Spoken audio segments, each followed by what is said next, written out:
Welcome to this quick presentation on how students in Year 11 should create an effective revision timetable leading up to their GCSE exams, and also a reminder of where parents and students can access effective revision strategies to aid students' revision over the next few weeks.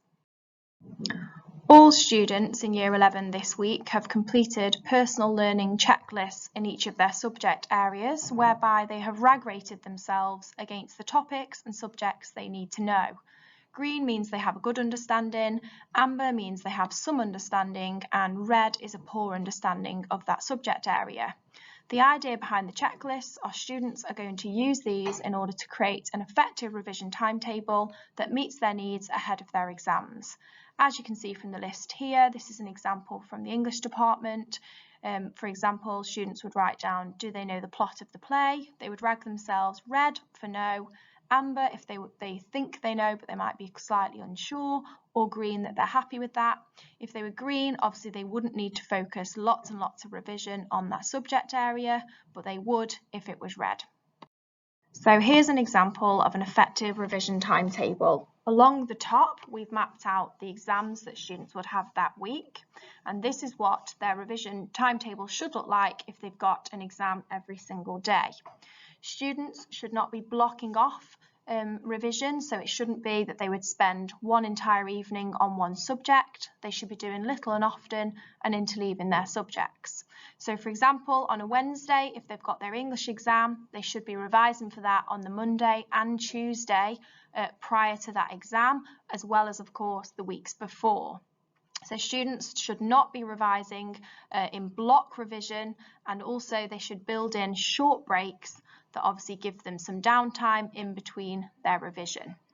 An important thing here is that rather than just writing down English on their revision timetable, the topics have actually been added in. This stops students procrastinating, it stops them putting things off, and it means that when they sit down to do their revision, they actually know what they're revising and when. For example, again, you've got in the yellow colour there on Monday, Romeo and Juliet characters, Romeo and Juliet themes. So a student knows that when they sit down at 7 o'clock that they are revising characters for Romeo and Juliet. This means that their revision is more focused and more effective, and it stops them wasting time and thinking that they don't know what they're revising and when.